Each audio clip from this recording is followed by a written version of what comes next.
What is going on, guys? Welcome back to another episode of the Passable Ball Knowledge Podcast. My name is Sam. That is Aaron. Today we have this is kind of a filler episode, not because what we're doing is filler, but because there's not really that much to talk about. There's some coaching news, but outside of that, we don't have games to preview. We don't have anything like that. So instead, what we are going to be doing is, since it is a week from tonight, we are going to be doing a fake NFL honors, the Passable Ball Knowledge Podcast honors, if you will, where we will be giving out 8 fake awards to anyone who deserves them.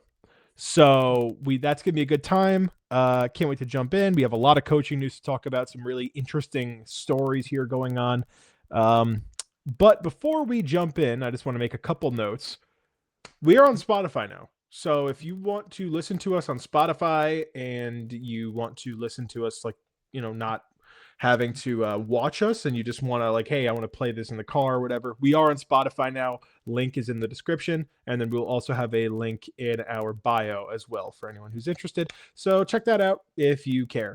And after that, Aaron, how's it going? Going good.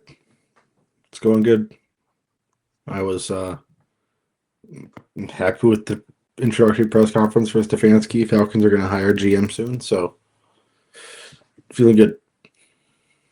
Yeah, I'm just sitting here waiting for the Super Bowl to start.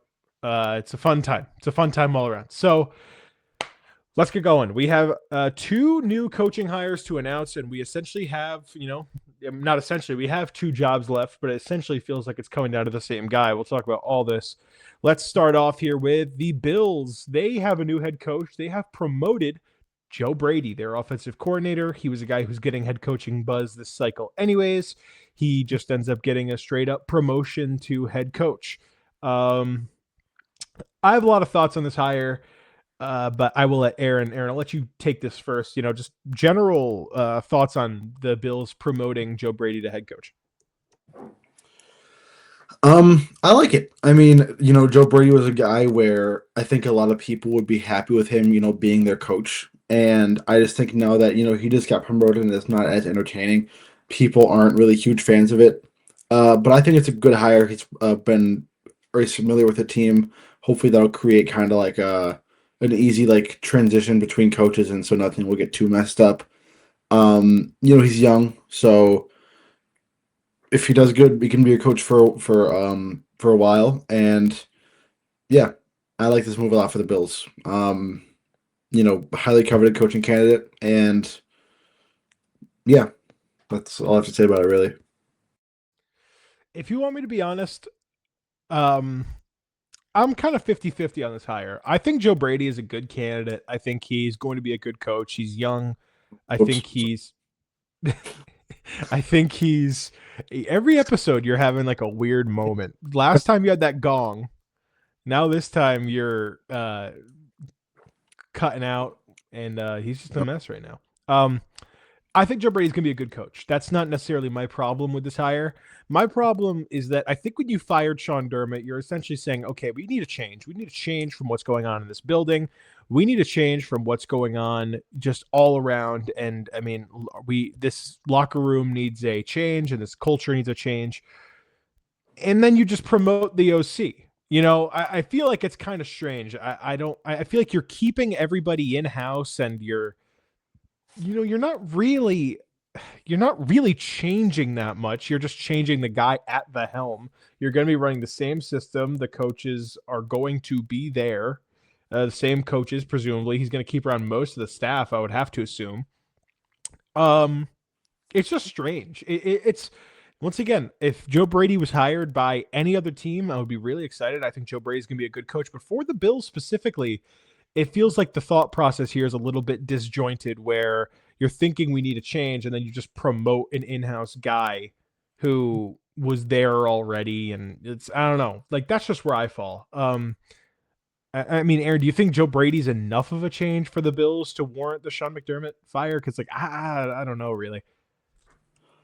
I see what you mean. I didn't really think about that too much, but I think you have a point with is it enough of a change for this team to start winning? And I think you might be right, honestly. I do think is not enough of a change, but I still think he's a good coach, though, obviously. So yeah, I guess we're both kind of falling at the same spot then. It's like we're both at this point where, hey, he's a good coach. Don't get me wrong. We are not hating this hire.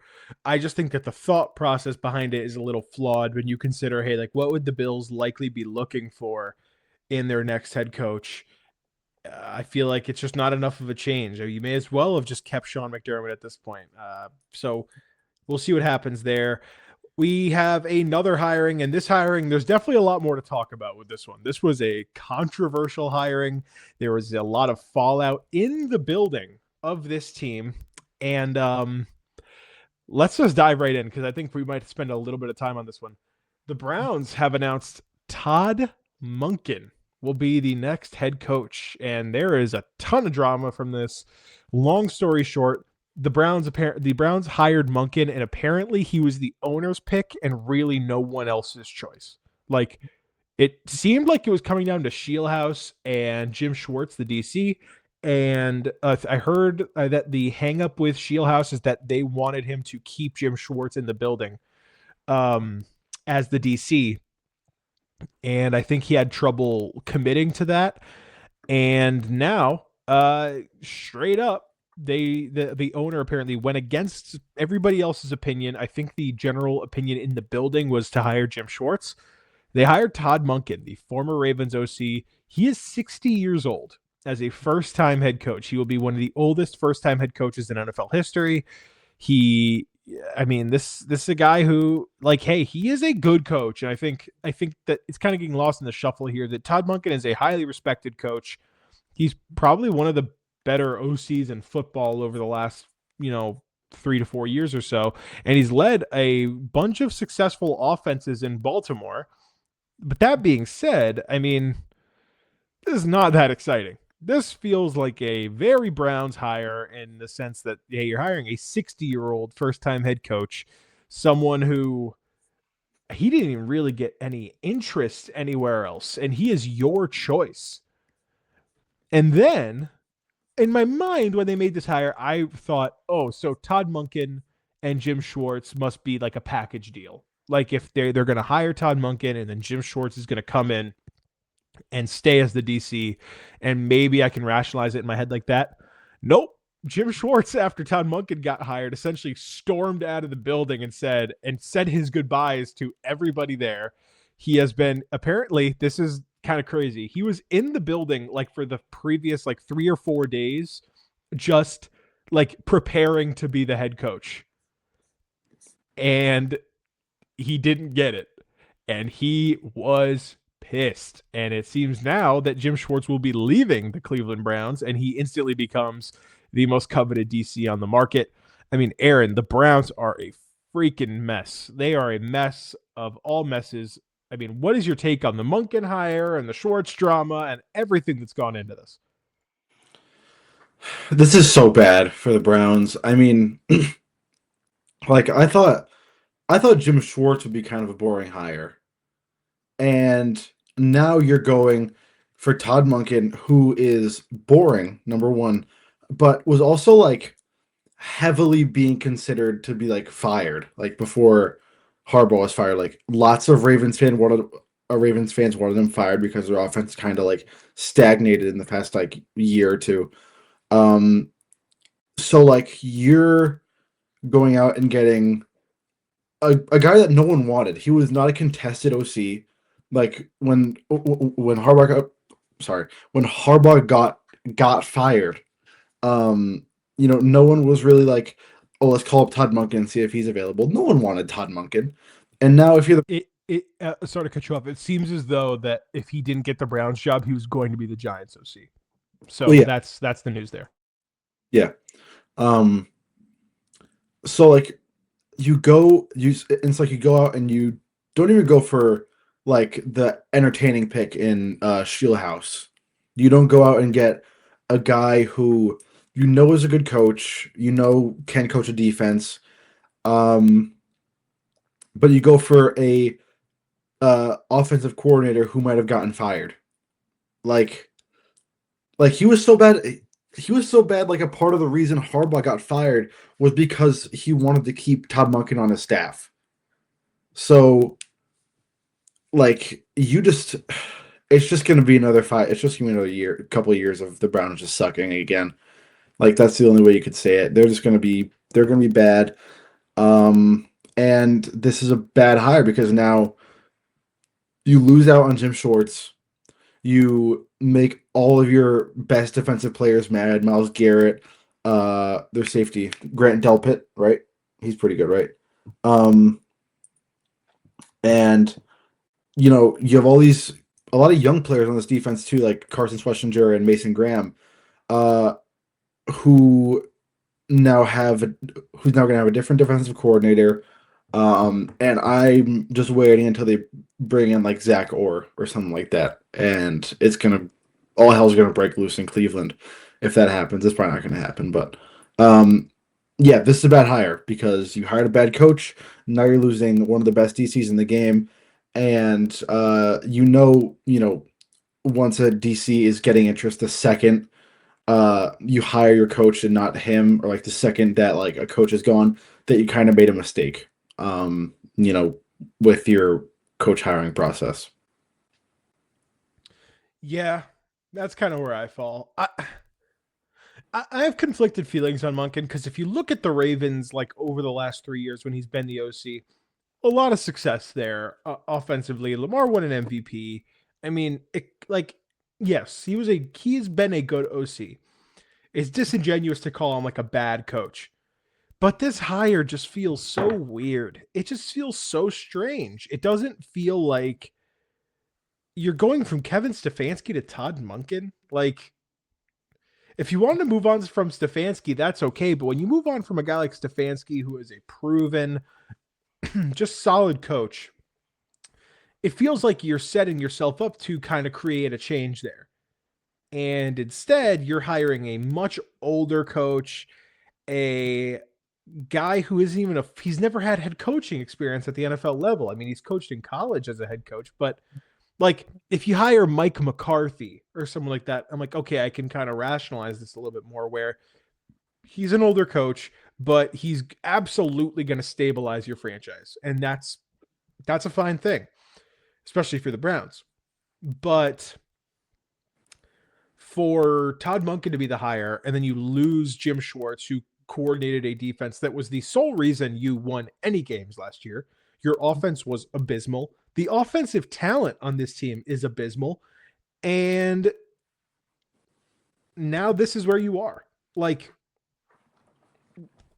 I am calling it right now. Todd Monken feels like a 2-year coach. Yeah.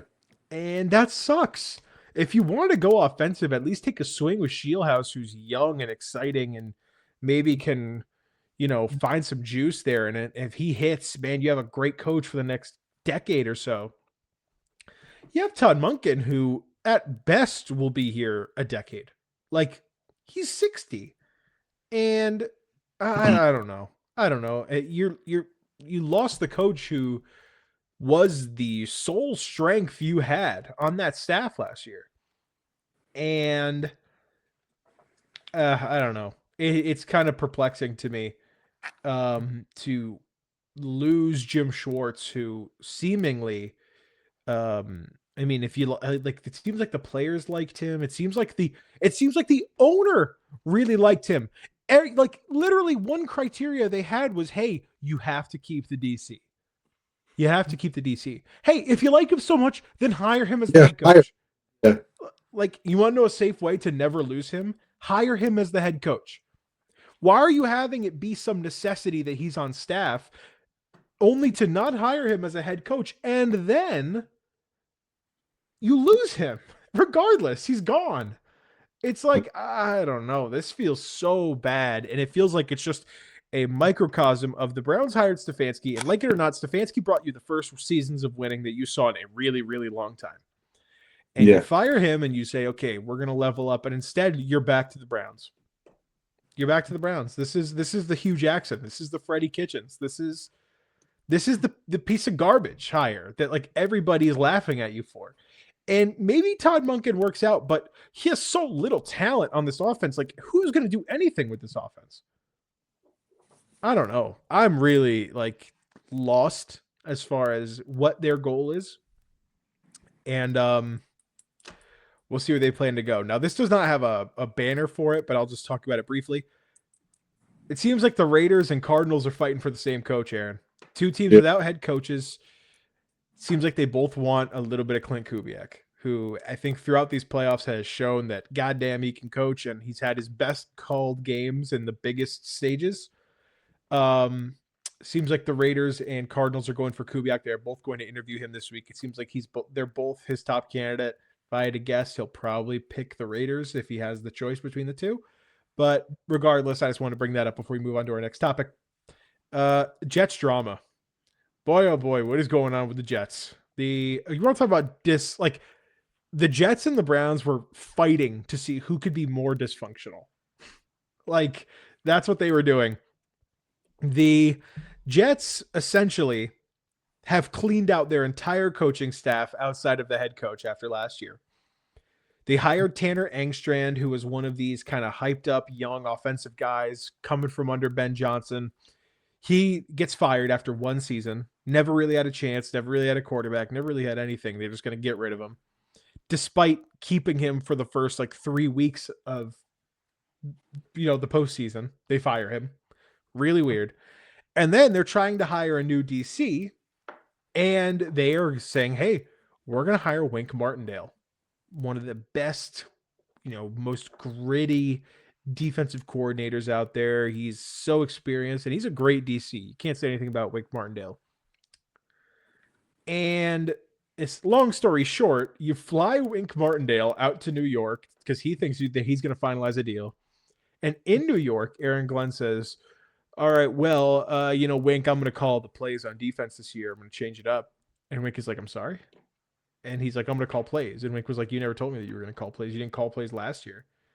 And Wink Martindale leaves, and he will not be the DC of the what? What's up? Everyone didn't call plays last year. He did not. What are you doing? He did not call plays. He was the CEO, head coach, and I think he's realizing that he had to change. And honestly, I respect Aaron Glenn for that because, hey, man, you got to call plays. If you're gonna be the head coach, you got to call plays, in my opinion, or at least you have to have. If you're not a play caller, you have to have some sort of like elite trait.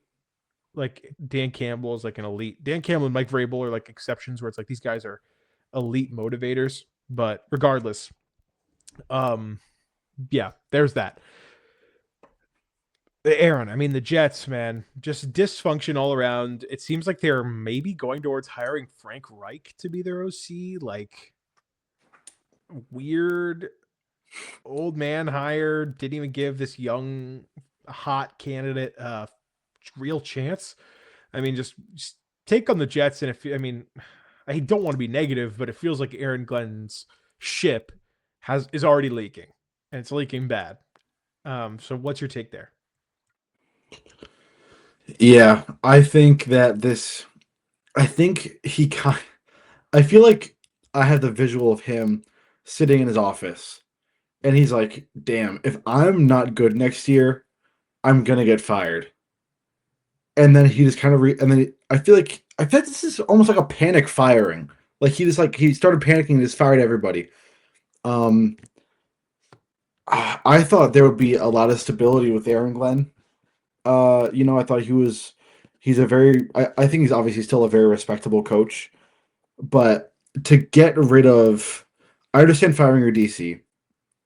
Like if you didn't call plays, you had no picks, that's okay. But when it comes to your offense, that offense never had a chance. Like from like week 5 from week like 3 and on, you knew this offense wasn't going to be good, especially with Justin Fields. So I think not giving your young coordinator a shot at a second year, maybe having a quarterback is the wrong move. Um, and then I guess with firing all the other assistants are gone too. Um, and if they hire Frank Reich, I think they really messed up because Frank Reich can't coach anymore. Damn. So Frank Reich, if you want to come on the pod and Yeah, refute that claim, go ahead, because he just said you straight up I'll, can't coach anymore. I'll hire you as a Falcons coach. um, yeah, the Jets are just a mess, and it feels like Aaron Glenn is already becoming a failure in New York, and we've seen it where all these great coaches who are coordinators who wait their turn, they think I can be the one that fixes the New York Jets. I could be the one. I'll be the guy that gets the Jets to the playoffs. Robert Saleh. Remember how hot of a candidate Robert Saleh was when he was a first-time head coach? He's like, man, you know what? I'm gonna be the one. I'm gonna be the one that revives the Jets, and everybody's going to say I am a hero. Doesn't work. He gets fired. They hire Aaron Glenn. Aaron Glenn comes in. He says, you know what?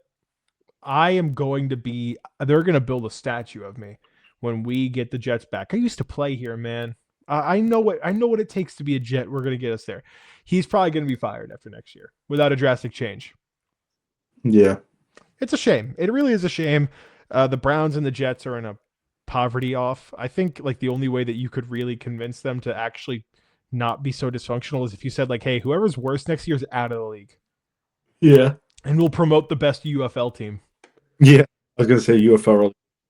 Yeah, yeah. So yeah. Anyways, we'll move on to our awards. Aaron, you are taking the first award and cook up, man. All right. So these are a bunch. They have nothing to do with like stats really or anything like that. Um, just kind of a fun time that we're gonna have here. Um, so the first award of the night. Let me get my sound effects pulled up. Um, I'll handle the sound effects. Don't worry. I'll handle the sound effects.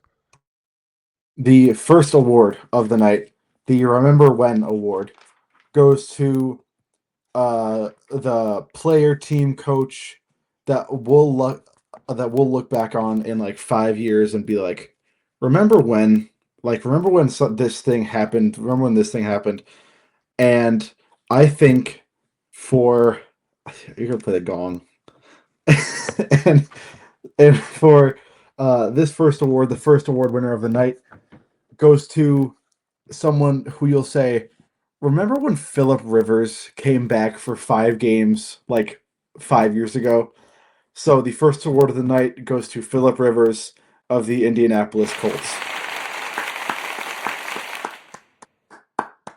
That's it. Congratulations, Philip. That's a good winner. I was trying to think about who would win that, but yeah, I mean, this is going to be a legendary video when you're able to pull up Philip Rivers because he was out of the league for 5 years. Like, how many guys leave the league for 5 years and come back?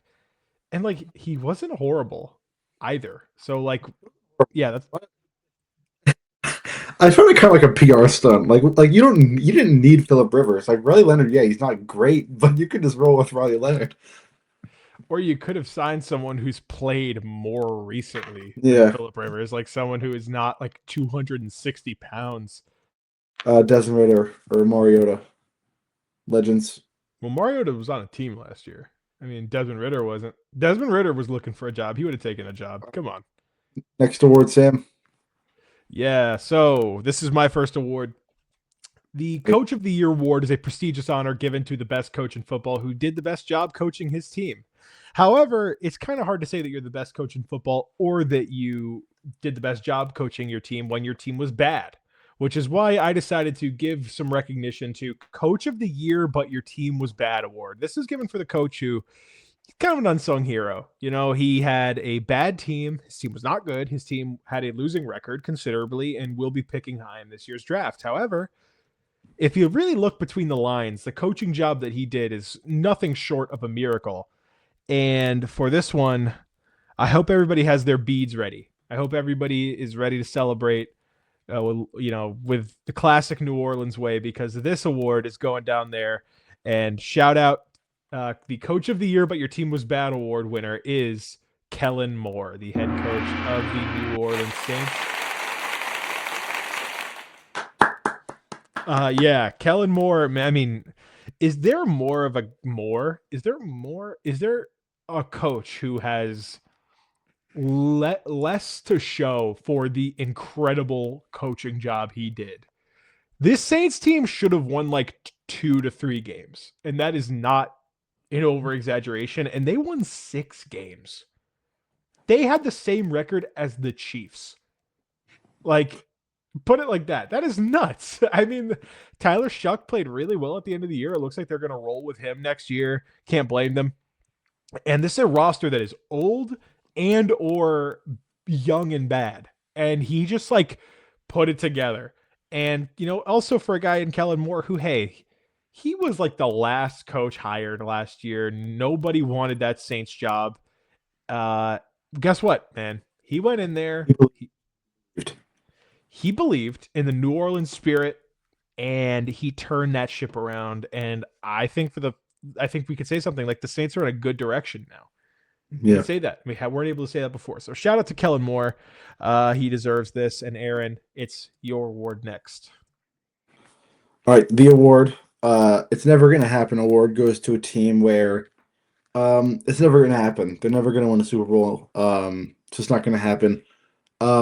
And if there was one team that could have done it this year, that it will never happen again. This award goes to the Buffalo Bills. It's Uh, such a negative. It's such a negative award. yeah, It was your year and you blew it. You will never win the Super Bowl. the Super Bowl, not easily, but you had the most viable shot you had in like 10 years, and you blew it. And now your coach is gone, and now it's never gonna happen. The Bills are never gonna win a Super Bowl ever again. Ever again. They've never won one. So Well, never gonna happen. It's yeah, they never. fired the Chiefs were gone and they didn't do it. So I think that's a clear sign of failure. This there is a misspell in this one. Hang on, give me 1 second here. Technical difficulties. Scared 5 games. Hey, there we go. The he started 5 games award. This is gonna be kind of like the Remember When award, but this is going to be like 7 years from now, and you're going to be like, huh, I wonder what happened in the 2025 season. And you're going to go through and you're going to scroll on Pro Football Reference, and you're going to be like, oh my God, this guy started 5 NFL games for an NFL team in the regular season. Like, you're going to be like, Jesus Christ. This award goes to somebody who not only did he start 5 games, he probably should have been benched because he was so not good for his team when he started. Nobody will talk about this guy. He was an undrafted rookie, laying it all on the line, going for broke. And this award, the winner of the He Started 5 Games award, is Brady Cook of the New York Jets. Brady Cook. Wait, where's the applause? Sorry. Brady Cook started 5 games for the Jets this year and threw 2 touchdowns and 7 interceptions. Oh my Uh, goodness. I believe that they went 0-5 in his games. Don't quote me on that, but I think that they did. Yeah, like, and we're gonna be looking back in 5 years. This guy started more games than like Trey Lance did in his whole career, and yeah, like he was just an undrafted rookie who they just threw out there. Nobody talked about it because the Jets were so bad. Nobody was like, whoa, the Jets are starting an undrafted rookie. They were like, oh, the Jets are just being the Jets again. And this guy will be at a party sometime in the next 10 years, presuming, which I'm going to assume, sorry, Brady, that he will not be in the league in 10 years. And he will say, hey, man, in 2025, I started 5 games at quarterback for the New York Jets. And people are going to be like, oh, wow, that's really cool, man. And then that's how it's going to end. So, They get home and say, man, that guy's lame. yeah, I mean, it's honestly not even impressive anymore when you start games for the Jets. Like, I feel like everyone starts games. What was that? What? What would you say? When you go 0-5 and throw 7 picks and 2 touchdowns. Yeah, like I don't know. It's almost a shame at this point for Brady Cook, but he gets this award. So congratulations, Brady and Aaron.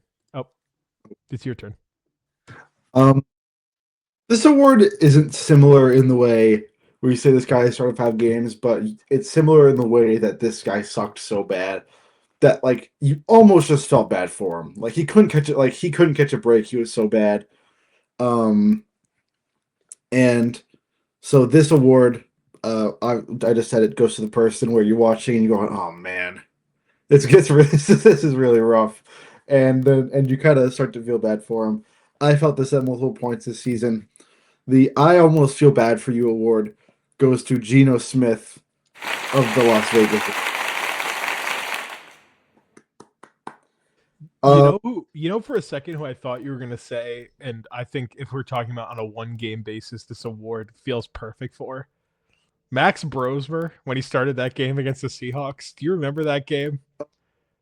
He threw for like 60 yards and threw like three picks and a pick six, and they got shut out. And he was in Seattle, and that was a horrible game. But go ahead, elaborate why Geno, because like Geno, it's not like he's like some poor rookie who like, oh, this guy just never had a chance. Like you feel bad for him. Like why?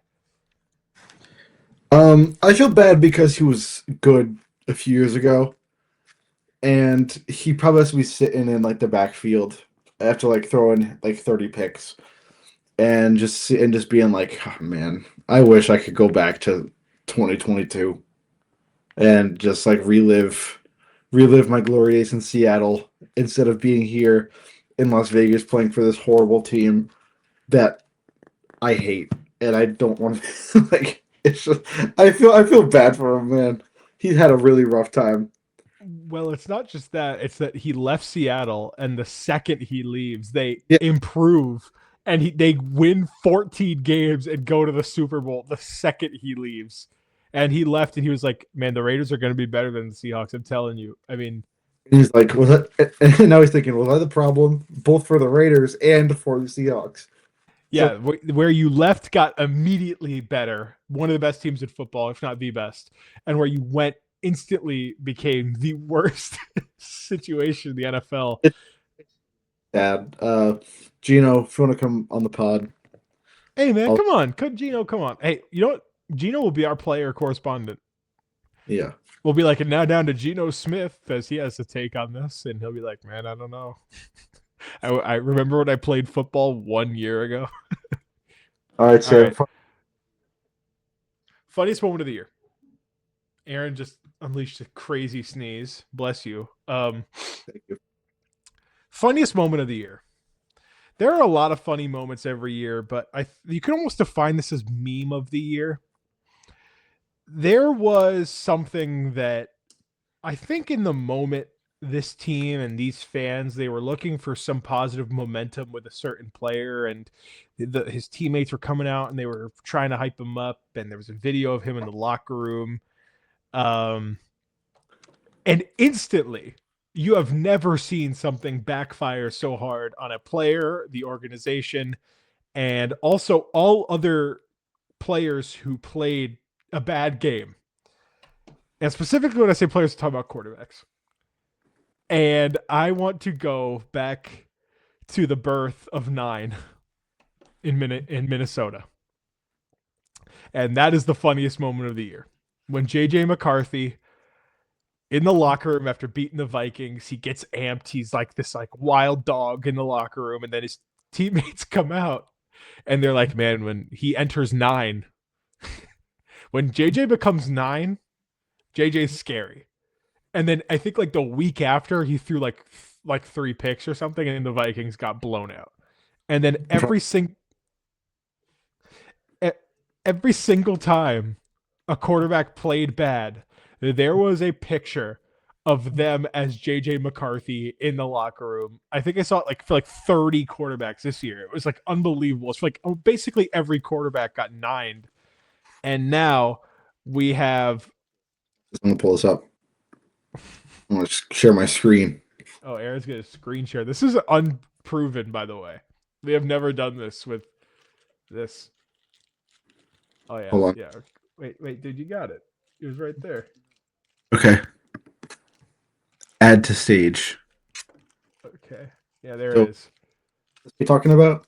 Yeah. Basically, basically it's not just the moment, it's how immediately it backfired on him and it instantly became a meme. He became a joke. He became a laughing stock. Yeah, he's like JJ McCarthy himself, he's like, man, when I enter nine, I don't, it's like I enter a different state. And he instantly became a clown. Everybody was calling him corny and lame. And yeah, like yeah, scene nine came out for a second. Everything is so instantly became a laughing stock. And yeah, it was bad. So JJ McCarthy gets funniest moment of the year slash meme of the year for the birth of Nine as his alter ego. That's a, that's a good choice. Okay. All right, Aaron, you're up next.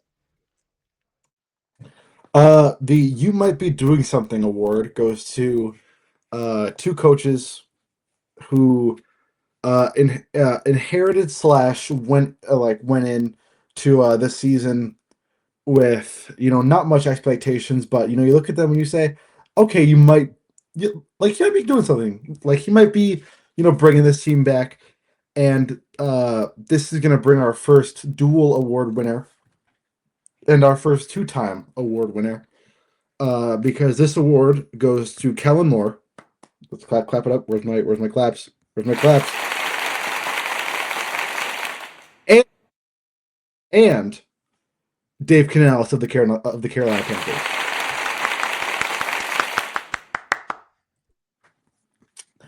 Both these coaches did a lot for teams for their teams this year, their respective teams.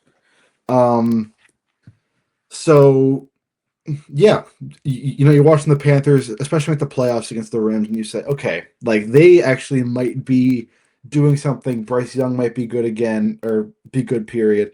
And like this team could be something like next year if they just improve a little bit on like the defensive side and get a few more pieces. Um, so yeah, the You Might Be Doing Something award goes to Kellen Moore and Dave Canales of the Saints and Panthers, respectively. You're muted. Wait, okay, sorry, I had an issue. Yeah, by the way, I'm adding one award, Aaron. I'm going to request that you don't look at it because I want it to be a surprise.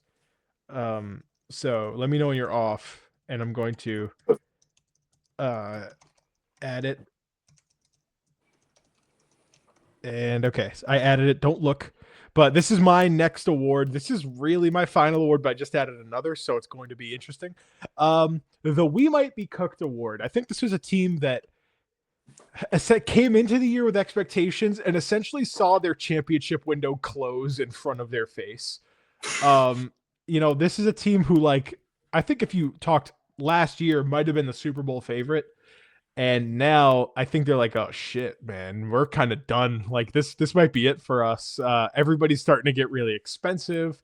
We lost both of our coaches. I think we all know who we're talking about here. Um, it's the Lions. Sorry. Aaron, Aaron just changed. It's the Lions. The Lions are the We Might Be Cooked award. The Lions are the We Might Be Cooked award. There's the gong as well. Shout out Lions. I didn't hear the boing. I didn't hear the bounce. I'm still not hearing it. This is a good one for this one. Yeah, the Lions. Okay, the Lions. Yeah, I think a lot of people agree that the Lions window has virtually closed this year. I mean, I think like in general, the Lions are yeah, I think everybody's getting older, getting expensive. Everybody's getting hurt. They lost both of their coaches that made them really good, and now it seems like their coaches aren't good anymore. And they actually came in fourth in the NFC North, and the Bears jumped them. It seems like the Packers have momentum. The Vikings were even better than them amid all the nine jokes and shit like that. Like, I feel like the Lions are truly cooked, and I feel like their time is coming to an end as far as like, hey, we might be able to win a Super Bowl. Like, I'd be willing to say next year is like their last real chance to do anything. So it's gonna be interesting to see where they go, and that's why I think they are the winner of the they might or we might be cooked award. Now for this last award that I just added. Aaron, what is the most prestigious honor a player can receive? The Walter Payton Man of the Year award. The Walter Payton Man of the Year award. Rippy. Sorry, you're looking at JJ McCarthy. Yeah. See. Um, Now, the Walter Payton Man of the Year award is given to an unbelievable human achievement by a person who did something great in their community, a charity, something like that. It's a very kind award that players cherish deeply, which is why I think this time we need to switch it up. And that is why we are having the OJ Simpson Man of the Year award winner. This is for the player who had the most tumultuous season in the NFL, a player who did a bad thing and got punished for being bad. Um, he has actually done multiple bad things, as there are now some interesting allegations out there that I won't touch on as much. However, and we are going to turn on the booze for this one. The OJ Simpson Man of the Year award for the player who did some of the worst things this season specifically goes to Rashee Rice of the Kansas City Chiefs. Oh.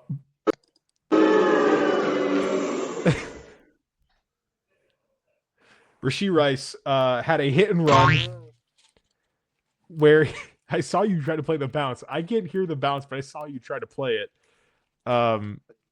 Wait, hang on. Rashee Rice. Oh, this is a good one. Rashee Rice had a hit and run this year where he fled the scene and injured someone very seriously. He fled. Yeah, boo, boo. He fled the city and he was eventually caught and suspended for 6 games. What really irked me is that Rashee Rice, his teammates came out and said free 4, Yeah. which was so stupid. He committed a crime. Like, yes, like if no, he didn't kill somebody. He didn't. Hey, No, you I'm think of thinking Henry? We think of Henry Ruggs. Ruggs. He is not Henry Ruggs. He did not kill somebody. Or Rashee Rice's owners, we were saying Rashee Rice is innocent of murder. Now that being said, he did flee the city, and then his teammates came out and said free 4, despite the fact that he actually committed a crime where he then fled from police. And now it seems, yeah, it's bad, and that's why he's the winner of the OJ Simpson Man of the Year award. And now it also seems that there are some interesting allegations floating around on Twitter that are not very highly reflective of Rashee Rice and who he is. Honorable mention for this award goes to Stephon Diggs. Yeah. For doing cocaine on a boat and Assaulted. assaulting his chef or something like that. What did he do? He did something like that, right? Yeah. And the other Patriots lineman. Christian Barmore as well. Those are our honorable. Those are our candidates. They all came up on the podium for the OJ Simpson Man of the Year. However, it's Rashee Rice in my opinion. So that is our awards, everybody. We end on a high note with the.